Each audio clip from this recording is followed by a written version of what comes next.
Hello, ladies and gentlemen. Robert Swartwood here. Tonight, I am joined by a very exciting guest. As the author of the best-selling novels, "The Mystic Arts of Erasing All Signs of Death," which I actually have a copy here of the hardcover. Also, "The Shotgun Rule," of course, here. Very first novel is called "Stealing," which hopefully, fingers crossed, gets made into a movie. I know how Hollywood can be, even though everything is kind of together. Hopefully, I don't know, we're going to talk more about that. But anyway, also the Mhm. Joe Pitt crime book series. His most recent novel is "Catchpenny." That's right. It's your favorite writer and mine, Charlie Huston. I pronounced that last name correct, right, Charlie? Houston.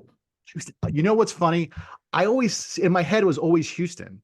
But then I'm Uh-huh. looking at it and I'm like, I meant to ask you before, but you had gone get It's your okay, tea. man. So okay, Charlie. That's all Okay, right. so so I'm not going crazy. In my head has always been Charlie Houston, and I'm like, and I No, think you're someone not else had crazy said in like, your oh, it's head. It's Charlie. just your mouth that went a little loony. Okay, good to know. All right, so and that's always the intro I always use for everybody. Your favorite writer and mine, but in this instance, and everyone I have on is writers that I enjoy their work. I enjoy talking to. I've been a fan of your books since Caught Stealing came out. What 20 years Cool. ago. I don't even know at that point because there wasn't really social media. I don't even know how I really stumbled across that. Probably just in the bookstore, but it I was one of mean, those that's how we books used to find them, right? that that was, and it was just one of the, I mean, and we're gonna get into it, but just the writing style at the time was so unique, especially a crime novel written in first person. I know Doug Winter had done something when he had published Run. It was a first person, present tense crime book. But yours with just the dashes for dialogue, and again, we're gonna get more into that. So you do Caught Stealing, and then at the same time you started coming out with the Joe Pitt books. I mean, you in Hmm. like the course of 5 years, how many novels would you say you had published? Like from when Caught Stealing published in, I want to say 2004, and just in terms of publishing from there to 2009, I may have been six books in that span. It was a lot. It was very fast and furious for a minute there. And so do you remember the very first thing you wrote that was I guess fictional, whether it be a short story? I Oh, mean, fictional? was Caught Stealing, is this, I mean, this is your first published novel, but was this your first It was my first novel? novel. Yeah, Okay, your yeah, first yeah, novel. yeah. So the first time you try your hand at a novel, it ends up getting published, which is amazing. Hmm. Congratulations. Was it though the very first? Because sometimes people just sit down and they decide, I'm going to write a novel. But sometimes other people, they'll dabble with short stories or other things. No, What I was I'd been writing since I was could write, since I put it together, which wasn't particularly early because it took me a while to learn how to read and write. But once I figured it out, like what was going on, I was writing stories from, you know, tiny boy. And then I always wrote short stories. I wrote one acts, and this and that. I think by the time I wrote Caught Stealing, I think I'd written at least one screenplay. None of this stuff was, some of the one acts were produced in school or self-produced, and there was some super independent film short type stuff that I had made. But that was the first, really big piece of work that I did was Caught Stealing. And so with the short stories, where again, we're going to get a little bit more into the writing style for the first several Mhm. novels. Was that always the writing style, or had the first couple short stories been a little bit more? I hate to say traditional, but you know what I mean. I mean, we would have speech tags. There would be the quotation marks for the dialogue. I mean, how like Yeah, I mean, all of that, yeah, I think formatting, they were all probably pretty traditional. I don't know. I didn't, there was no, I didn't study. I didn't learn, I didn't like, I wasn't, I had one semester, I was a creative writing major. And by the end of that semester, I was flunking out so hard that I took incompletes in virtually every class so that I could not fail all of them. So I, it's hard for me to remember, I think I just made it up as I went along with everything. So how traditional anything was is probably not very is the real answer, but it wasn't out of any kind of knowledge or understanding of what was traditional or normal or accepted and then doing something else. It was just a matter of how are words coming out of my head and getting onto the paper. So this was published in 2004, correct? Mm-hmm. Yes, Sounds right. 2004. But it's set in 2000, In 98, I think. Well, at least part one starts in 2000. So is that because like was that around the time you had written it, or was there a specific reason? Yeah. I wrote it in 97, 98, 99, somewhere in there. Pre September 11th was a big reason for backdating it because look, I wrote the book. I was writing, I started what I thought was going to be a short story, just staying busy, really. I didn't have any aspirations. And it was a story that just kept getting longer. And at a certain point, I realized that there was enough story there that it could be a novel. So, and I had never really thought I had a novel in me. I didn't think I had that. And so then I went for it. I wrote the book and I didn't know what to do then. I wrote a couple query letters. Um, maybe I got one person that was interested in having me send them this is back when you would actually put query letters in the mail. Oh yeah. And that was that, and then I worked. I had jobs. I did all kinds of things, and I had a book. I was a guy with a book in the drawer. And then it's a long, weird story, but basically it was various circumstances that put the book somewhere in 2002, I want to say. It landed with a publisher. And so this is a long way of answering your question, which is that even though the book was taken on in like 2002 and published in 2004, one of the things we recognized was that there were parts of the book that were made problematic. If you were living in New York in the immediate years following September 11th, the idea of a lot of these shenanigans going hog wild in the street at the level of security Manhattan had at that point, it just kind of, and there's also airport stuff in the book. It just, you couldn't buy it. So I backdated the book to pre-September 11th to more or less when it had been written. Yeah. Yeah. And then of course you had two follow-ups. So throughout the years, and again, I mentioned about being a fan. Yours are the books that I never really kind of got rid of because I don't know about you, like Hmm. my office is a wasteland of books. So now they were all scattered Yeah, I got a about. lot of I had true. to go and find them all, because they were all scattered on different things. But of course, we had, the follow up, Six Hmm. Bad Things, and then Dangerous Man.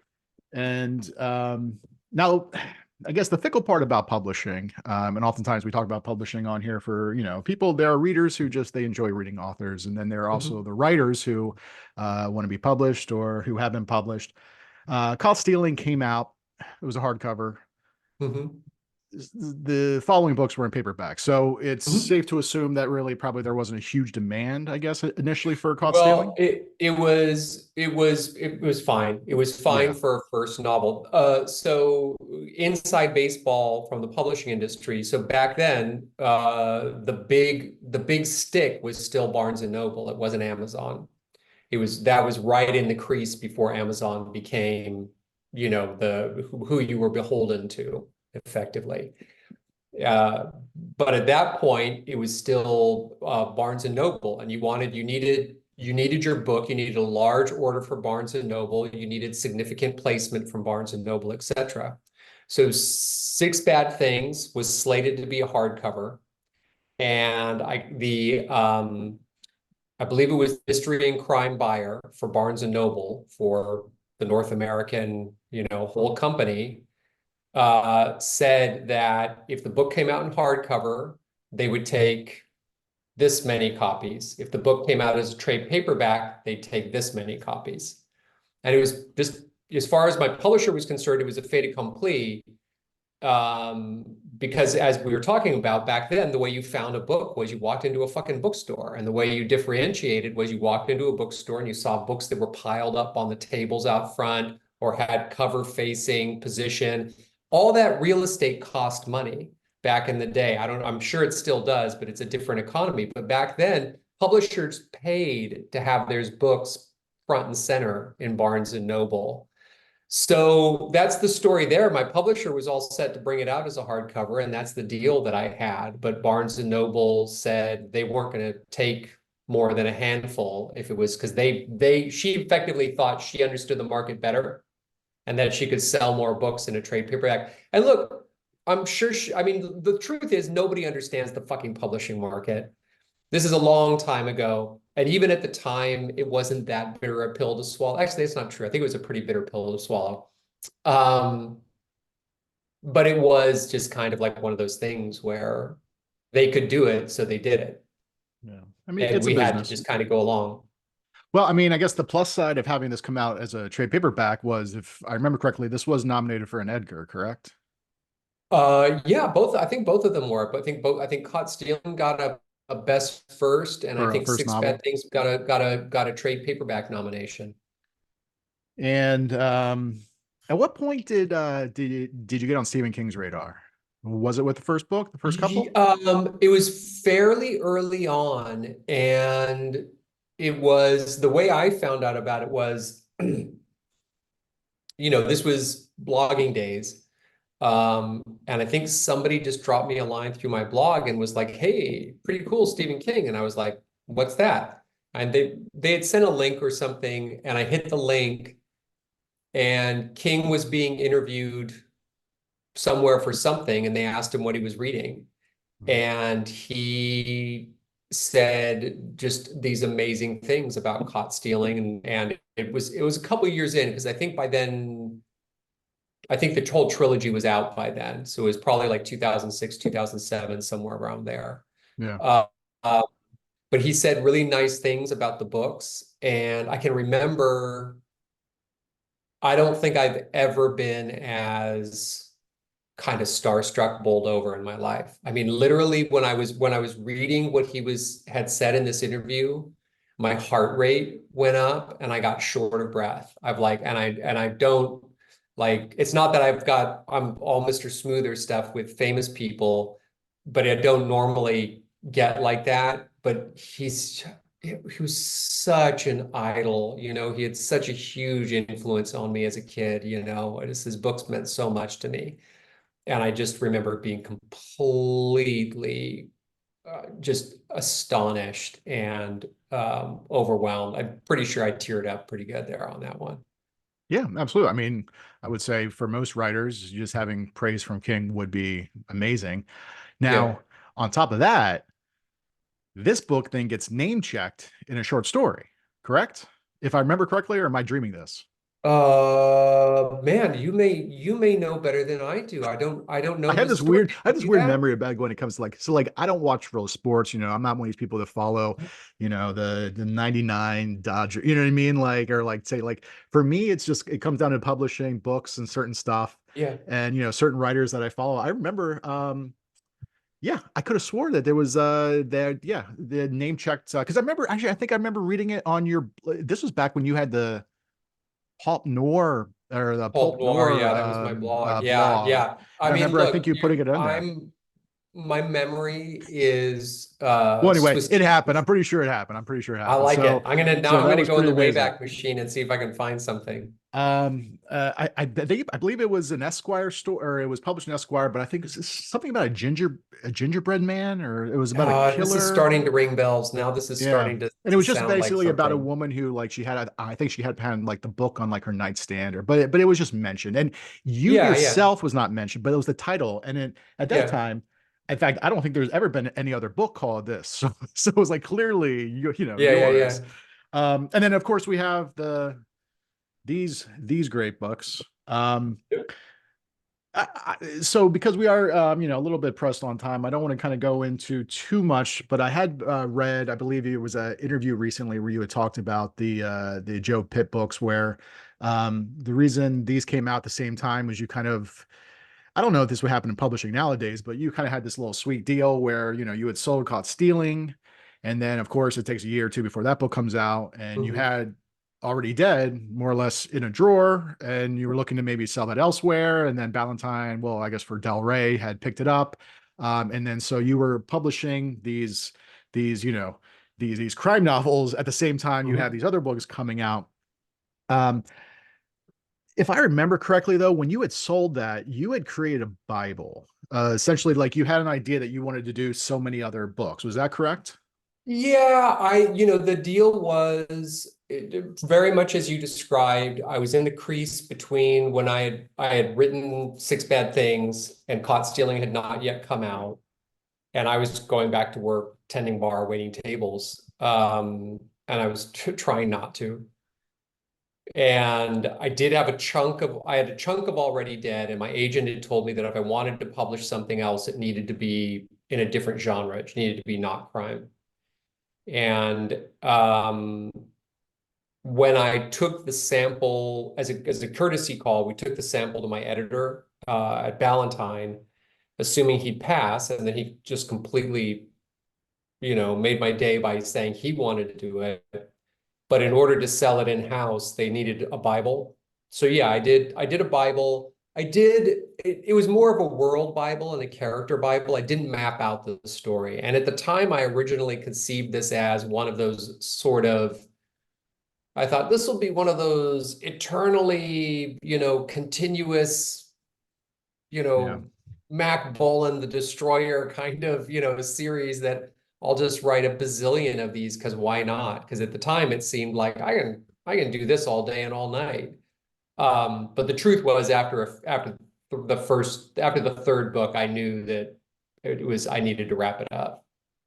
Because you don't generally outline, correct? That's where I had also read somewhere else. You were one of those, you just Yeah, had the general idea, sit down and just kind of let the characters do what they do. So in this to some instance, extent, yeah. so okay, so by third book, I mean the Joe Pitt books, there's five of them. So by the third book, you knew there was going to be basically you're going to wrap it up in two more books.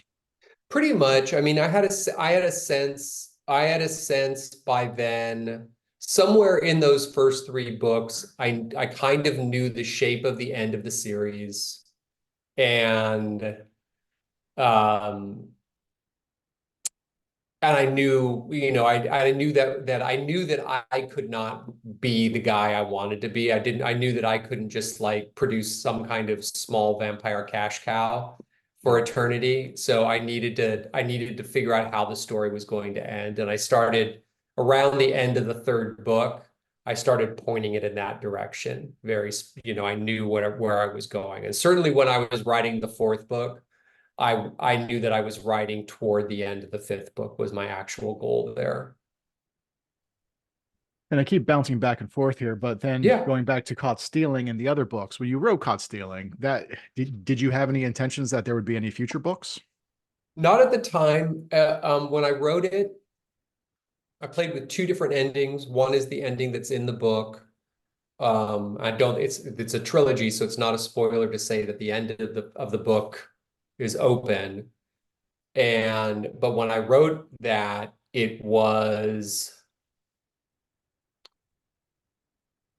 I didn't write it thinking about additional books. That was just emotionally what I could handle. Because the other ending I had written was a very closed ending for Hank's story. And when I was faced with both of them, I wasn't ready to do that. I just wasn't comfortable with it. So I wrote the more open ending. And then, like I say, the book was on a shelf for years.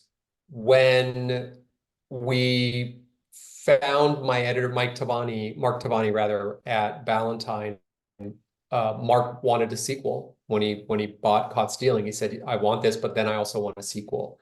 By then, years had passed, and I had occasionally thought about Hank, and I had had kind of visions about where he might be. But I knew it by then that the story was really a three-part story. So when he asked for a second book, I said, "Okay, you can have a second book." but if we have a second book, we really need a third book. And he said, let's start with two, and then we'll Right. go from there. So don't And get greedy, kid. and you got lucky because sometimes that happens with authors and they never get to that third book. Yeah, So yeah, it yeah. was It could have definitely good happened. that they would, that it all worked out for that. So we Yeah, did talk a little bit about the writing style. Most of your early books, first person, present tense, a lot of that. Yeah. no dialogue, like speech tags. One, no speech tags, and then also um, no quotation marks. And for Mm, anybody who can kind of see here, let me get a good page from here's page 74 of Caught Stealing. If anybody can see, and just maybe go to Amazon.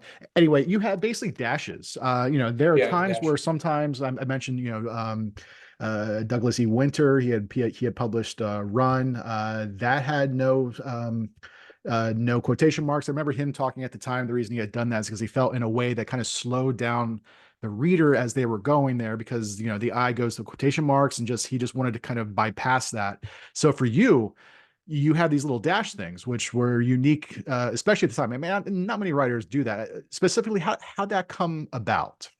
So I'm a terrible typist. I mean, that's really the answer is, and because I was writing in a vacuum. So because I was writing entirely for myself, and because I'm a really slow, I'm quite fast, but back then I was a very, very slow typist. I was very much a hunt and peck.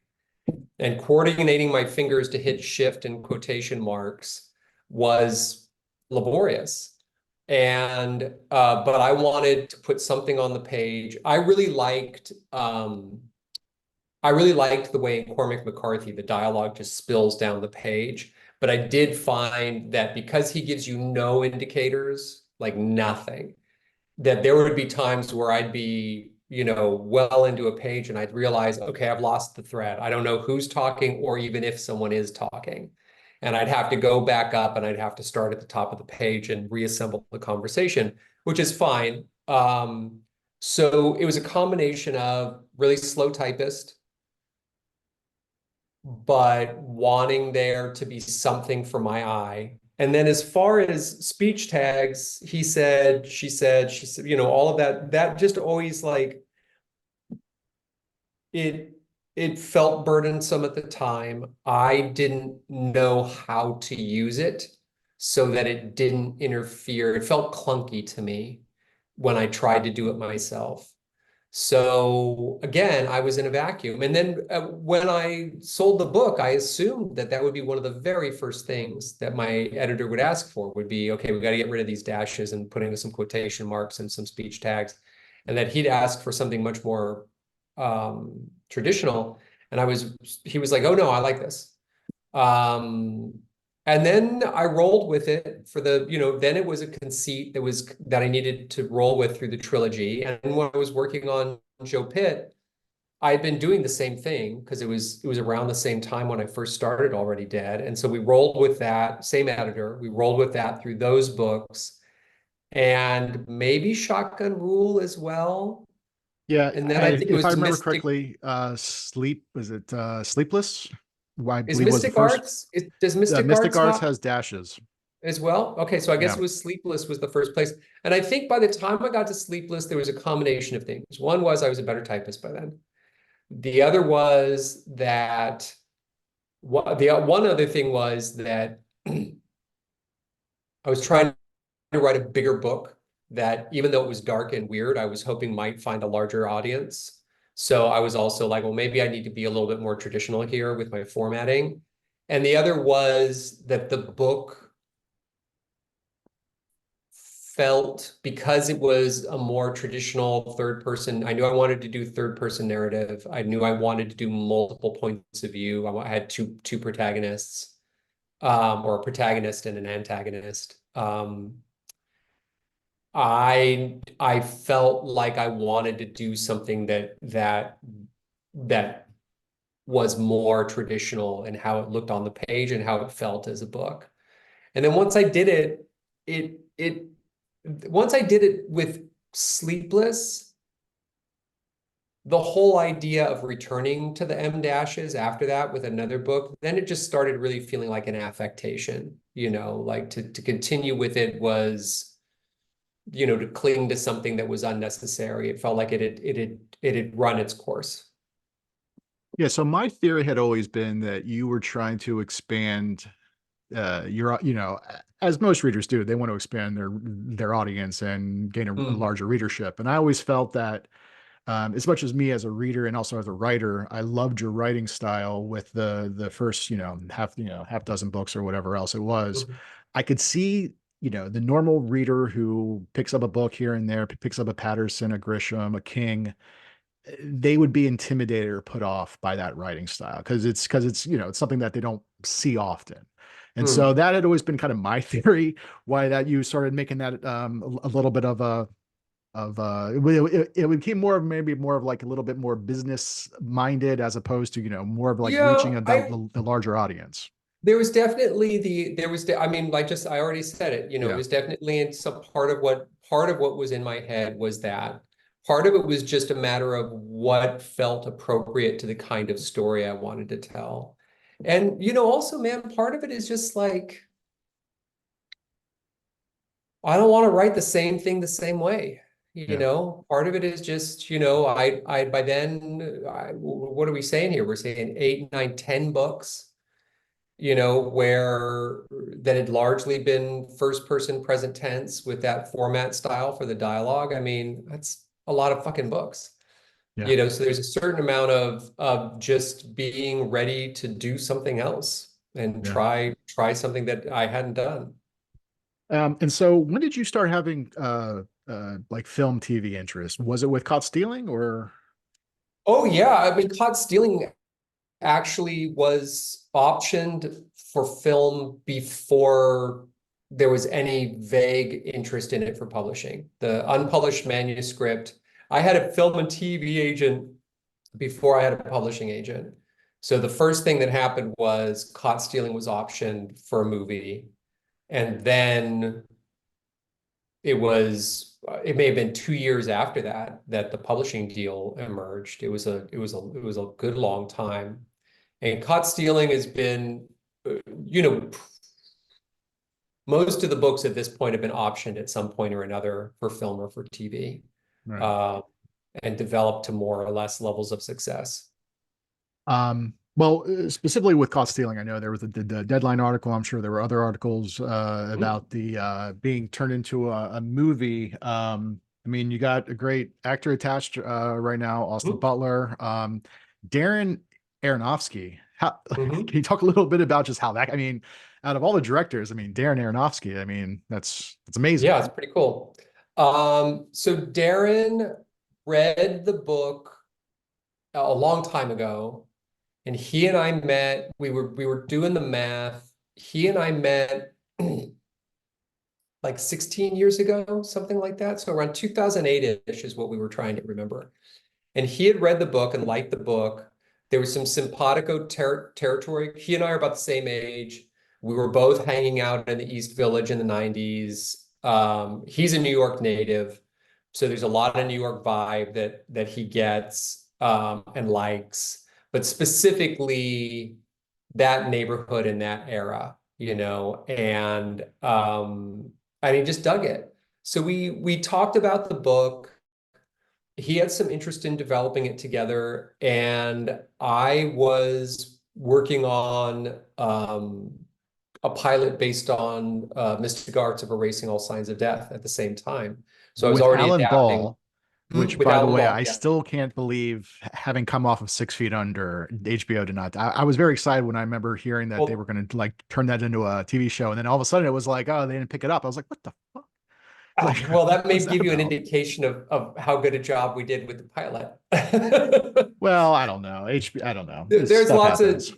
there's lots of reason why choices get made on Yeah. on the TV side, and we were just kind of a little bit in the wrong place at the wrong time. Our show was a little too small, and um, for the turn HBO was taking toward huge productions. That was as Game of Thrones was ramping up. I can remember one of the executives showing me a Game of Thrones poster and talking about the presentation and everything. And that was where they were going. They weren't going with small, shaggy dog crime stories.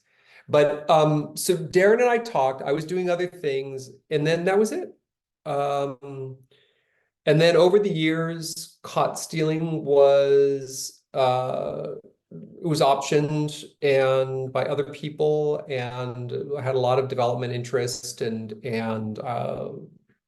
here and there, but the rights kept reverting back to me.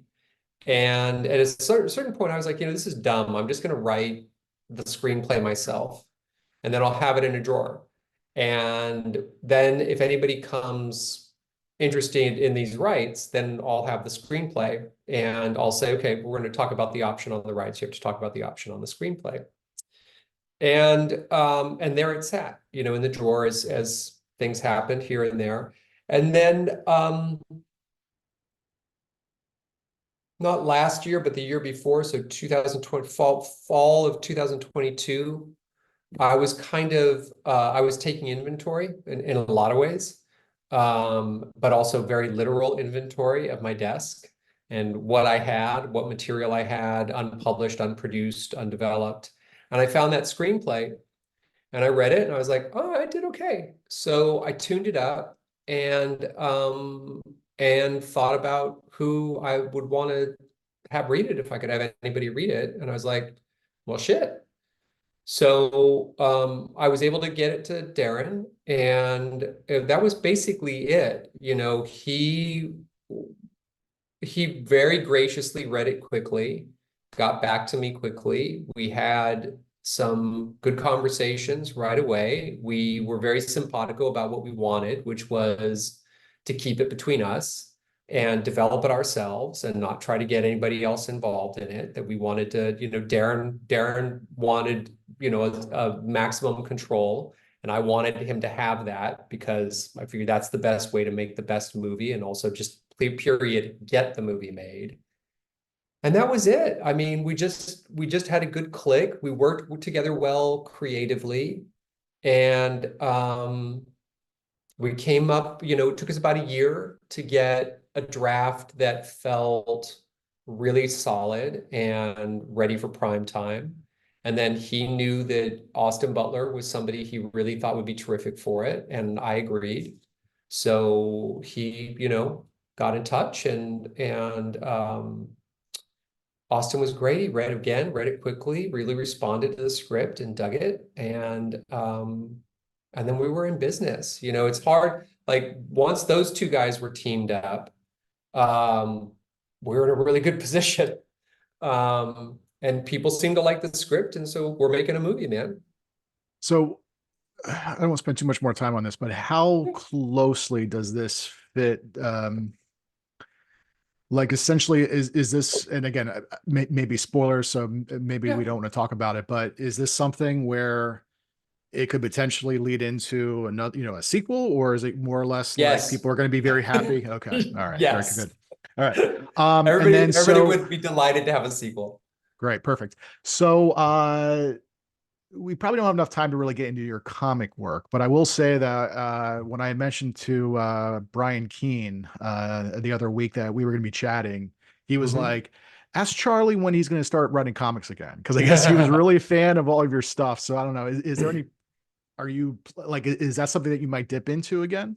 I mean, I really enjoyed it. And it was, it was one of those little, one of those, I was a comic book kid, and without a doubt. And I ended up, my run at Marvel, I didn't spend a lot of time on any title. The only title I spent a particular amount of time on was Moon Knight.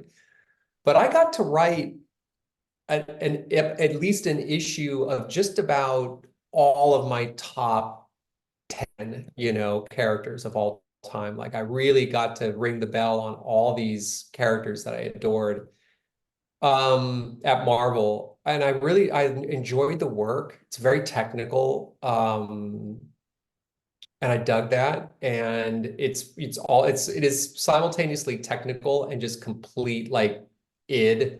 It's just like power fantasy,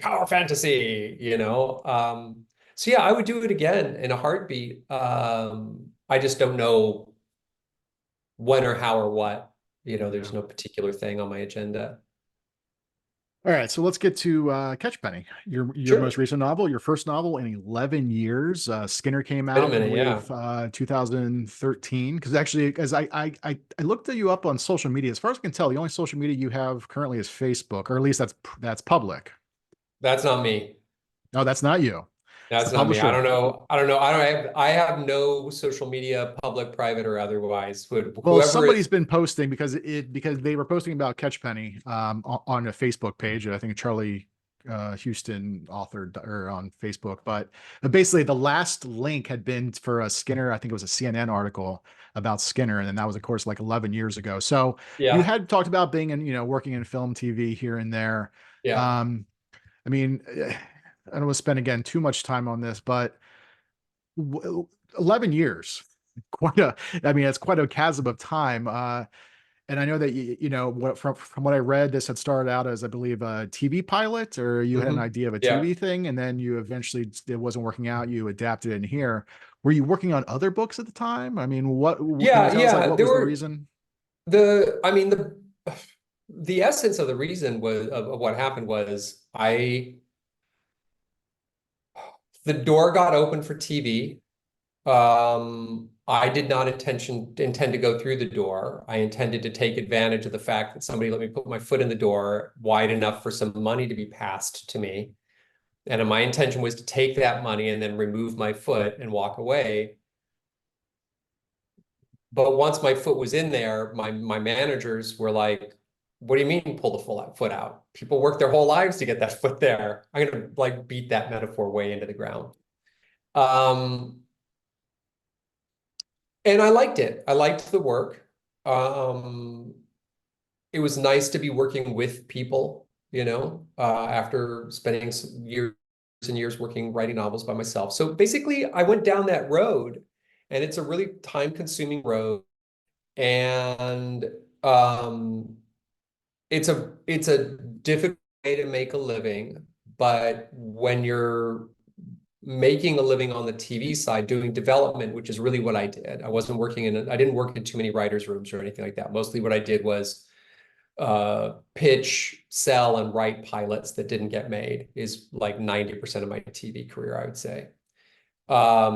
It's a hard way to make a living because it's a real roller coaster. And but when you make a living that way, it's easier, it's a more lucrative living for sure than being a mid-list genre writer. And we had a kid, you know. So it became to some extent just a matter of this is working. I can do this. I like to do this. And then you do a couple jobs that take a lot of time. I got hired to adapt and develop a different somebody else's. I ended up show running, and that, just like the development cycle on that was forever. And then when we were actually making the show, that was a long time. The show was not great. Um, and then somewhere in there, I wrote a couple books. I wrote one that was way off my remit with my publisher. And then more time passed. I wrote another one that was within the remit with my publisher, but they declined. So And all this was kinds of things Mulholland, happen. the follow up to us to a Skinner. What's Right. that? This when you say the publisher, you mean the Mulholland books? This would have been Yeah, the follow Mulholland up Books was my to a publisher. Skinner. I had a multi-book deal with Mulholland at the time, Yeah. and I wrote a high fantasy novel. Um, and that we couldn't find a way to make that work with them or within their publishing world universe. And then I wrote another book, which was a much more straightforward, in the wheelhouse of the kind of thing I do, but they didn't care for it. So, that happened. And these are just, this is just basically the life of the writer. So the shortest answer is I spent a lot of time writing a lot of TV. I did well. And that didn't leave a lot of time for writing books. And the books that I did write didn't find a publishing home. And uh, and then I focused on caught stealing a couple of years ago. After, yes, initially developing it as a TV pilot, and And that's the one that I was able to come back into the public world with. That's just the way it worked out. So Catch Penny. Again, we go back to Stephen King. Great blurb from Stephen King on it. On the cover, I absolutely loved it. Catch Penny is a brilliant book, full of heart, and the language is pitch perfect. If Elmer Leonard had ever written a fantasy novel, this would be it. Of course, I think anybody who's been reading you for a long time know that there's always been comparisons to Elmer Leonard. Not necessarily via, I think, the writing style, more just your characters. There's some always kind of like this the dark comedic aspects to it. Um, for this, what came first? I mean, again, I know it was a TV. It was initially Mhm. a Sure. TV pitch, but when you were coming up with the idea, was it more of just the character, Sidney Catchpenny, or was it the idea that this was a guy who could, slip in and out of mirrors? I mean, like, where did that There all were come two from? things. There were two things, and this really goes back a long time. This goes like my first stab at this is going back probably a good 14 years now. I had an idea for part of the world building. It's a contemporary novel set within a magical demimonde, underground demimonde in Los Angeles. And it And so really there's reminded me world, of the Joe Pitt's book, of the Joe Pitt. I yeah, mean, yeah, yeah, had yeah. I not There's seen your name on the cover, reading it, I would have been like, this is very familiar because it was that yeah, voice. It was the other characters that he encounters. It was very much, it just reminded me very much of like the Joe Pitt books yeah, it's a similar in terms of the world pastiche. building and Yeah, everything else. Yeah. yeah, all that, very much so. Um, so there was I had some ideas about the magic system in the world, but then Sid was really purely a matter of when I did the pilot at HBO, our lead actor was Ben Whishaw. And I loved Ben. I loved working with him. I loved his acting. I loved his look. I just thought he was fucking awesome. And I wanted to work with him. I wanted to write for him. So I started writing something where I was just like, I'm going to just write a fucking role for Ben. And so I started shaping my protagonist around basically what I wanted to see Ben do within this world that I was baking. So that was the first Catch Penny, which was the pilot, um, was effectively a vehicle for Ben Whishaw in my mind, set within this magical world. And then it was years of I tried a bunch of different things with the pilot. I wrote additional episodes. I wrote three previous attempts at turning it into a book of 20 to 40,000 words each, so nice big chunks, and couldn't quite get the traction on it. And then this one, the big difference maker was the introduction of Cersei, who's a supporting character, who's a teenage girl that's gone missing. And is really, to some extent, the MacGuffin. Her disappearance launches Sid and serves as the engine for the book, and then ultimately serves to give the book its larger context, and all of its importance as far as I'm concerned, as far as I believe. So when I found her, that was the thing I needed to actually be able to write the book and finish the fucking thing. And on your website, you mentioned how I think your first, or somewhere I had read, your first draft was close to 600 pages. I mean, as of this, Oh yeah, it's massive. Kobo is nice where it gives, where the ebooks, you can usually see what the word count is. This word count is 120,000 words. So you had said that on your own, you would cut about 100 pages, which is what, maybe like 30,000. I mean, like, and then with the editor, you cut an additional 100 pages. So Yeah. what, like, what was cut out of here? Additional scenes, certain characters? There were scenes and characters. A lot of what it was the the book would I went very deep on the supporting cast. Hmm. So in the first draft, it was all still Sid's point of view for the story, but when you met a new character, sooner or later you were going to get their complete backstory, right? And there would be a very deep dive into their history. And with a lot of the magical artifacts in the book, they're called curiosities in the book. you would get a very deep dive on all the details of the emotional history. The source of magic in Catchpenny is emotion. And so you get these very deep dives that would branch off into stories about the people who had owned the curiosity in the past and how their emotional investment in the object had imbued it with more and more magic effectively. So there was a lot of that kind of stuff going on. And I loved it. I loved writing it. But it was definitely it was serious doorstop material. And it was like there's a world where there fantasy readers in particular, I think, can really love that kind of thing, where the deeper and wider and more detailed the world building is, the better. Yeah. Um, but it felt like a bit much at a certain point. So I've erred on the side of a tighter narrative, but it's still pretty fucking sprawling. It's Yeah. still got a lot. It Yeah. I still mean, wanders especially into a for lot of within nooks and taking, crannies. especially within taking, I mean, ideally the entire thing takes what in place in a like 24-hour period, a little bit Like more it's thereabouts. yeah, 36 hours, something like Yeah. that. Yeah. So we are running out of time, but can you talk a little bit quick about Kate Bush?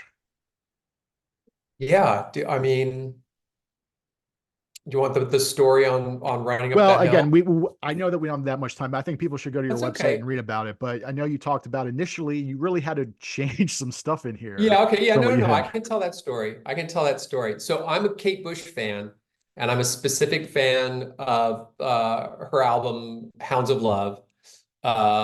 Which my high school girlfriend at the time, 84, introduced me to when it was brand new. And I've never fallen out of love with that album. And I'm talking about the curiosities in the book, these emotional magic items. And one of the most potent ones in the book was an album. And it was always, I mean, going back to the pilot, like going all the way back to the genesis of this thing, Kate Bush, Hounds of Love, always played a role in the story. And so it was woven very deeply in the narrative. It was also something that I had so much of my personal emotion invested in. It connected me to the book in this very deep way. It was very nerdy. I loved it. And as we were heading into the book had been sold, we were heading into the deep editing phase of it. And for the nerds out there, they can probably see it coming. Season 4 of Stranger Things dropped. And Kate Bush running up that hill from Hounds of Love is like the plays this makes like the first time they drop the needle on it in the first episode. It's just like you just hear it on somebody's earphones and I heard it. I heard the first notes. So I was like, wait a minute. And they just play a little bit of it, and I was like, okay, that's not bad. That's not bad. And then they keep coming back to it episode out. And then by the time you get to the climax of the season, it's just like so woven into every fucking fiber of the season. It's so important. And it is specifically a magical touchstone is the way they use it in that season for this teenage girl, which was so exactly spot on what I was doing. So I was like, uh-oh, because I knew the book was going to come out, a long time after that season, and it was going to look a lot like I was copying them. So that was it. I knew I had to change it, and it was one of the first notes my editor gave me when we got together in the manuscript. He's like, "I don't know how you feel about a different song," but I was like, "Yeah, I know." Um, and then the happy thing for me was it really led me back to Sinead O'Connor, who I had really lost track of, and I had had a similar connection to Sinead later in the 80s when I was in college. And her first album, The Lion and the Cobra, had been really important to me, really potent. But it hadn't sustained for some reason. It hadn't been the same kind of thing where all through the years I always loved that album. And when I was searching for what I would replace Kate with, I was just, looking through my catalogs and I was like, oh. And the second I dropped the needle on Lion and the Cobra, I was like, oh, right, Sinead. She's like Kate, she sounds like a witch. There's like her voice is so eccentric and powerful and all over the place. I mean, she sounds like she could be casting fucking spells. So anyway, that's my Kate Bush Sinead O'Connor story. So with the Sinead, and then I mean, you had to get permission to use some of her lyrics here, right? Yeah, yeah. What can you just real quick? I mean, was I've always heard horror stories from certain authors having to go through that. I No, mean, no, was that a it's pain? you don't deal with the artist, you deal with their You deal with licensing the yeah companies. the The horror story is getting the answers you need in time. You know, you're yeah just dealing with these companies and you're putting in queries, you're asking, hey, I want this. And all you want is to put money in their pocket. And you end up waiting around forever to somebody to just tell you, you know, this is what either yes or no, and how much it's going to cost if the answer is yes. Um, but no, I didn't know what would happen you never know what's going to happen. And I was really on edge with that because I didn't have a third choice after Sinead. If she hadn't worked out, I wasn't sure what I was going to do. But it worked out, you know, and I was glad she died after we had made that choice, or I had made that choice. And that was hard because then I had to revise certain aspects of the book um, to encompass her dying. That was sad. Um, but I like that we were able to you know, just a bit over a year after her death, we were able to launch this book out there and, you know, just keep a little extra piece of her, little something else out there alive of hers. I do love her. She, people should, people who don't know Sinead and don't know much about her story beyond a little bit of her music and tearing up the picture of the Pope yeah should do a little bit of a dive because she's a remarkable human being. yeah absolutely. Um, again, we don't want to take up much more of your time, but we can talk a lot more about this. One thing I do want to mention is, are you not a Citizen Kane fan, or was it more just for the character? Oh no, I love Citizen Kane. Citizen Kane is one of my And for all-time people who favorite read it, movies. you'll get that reference. Yeah, yeah, yeah. No, I love Citizen Kane. However, I also love Sid's favorite movie, Night Riders, which I'm always trying to pump. Have you seen I it? have, you know what? It was one of those things where sometimes you read certain books and people will mention a movie, which might not, they just make it up. So I went to IMDb. I always have the trusty app on my phone, and I saw, Yeah, oh, this is George A. I mean, this was an actual yeah. movie, and I watched the trailer, and it's like, what is this? It's yeah, yeah. But no, I've So not you seen it, haven't but I'll have to watched check it it? out. It doesn't stream, so you'll have to find it on media. It's, you know, I wanted Sid to be a little bit of a contrarian, which is why I let him be a dick about Citizen Kane. I just thought it was funny for him to be so dismissive of Citizen Kane as a movie, and for his movie to be something that most everybody would think is total trash. And I do share Sid's opinion that budget, production values, and good acting do not necessarily constitute a good film. And Night Riders, to my mind, is a perfect example of that. It's just, it's so strange. It's such an odd movie to have been made, period. It's a really odd movie for George Romero to be. There's not a zombie in sight. There's not a horror trope in sight.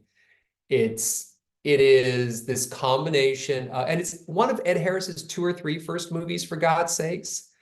Um, and it's about a traveling troupe of medieval reenactors who joust on motorcycles. And it's this weird combo of carny and biker film and retelling of the Arthurian legend. Um, and it's he what a part of what I was such a dork. I worked in Renaissance fairs when I was a teenager.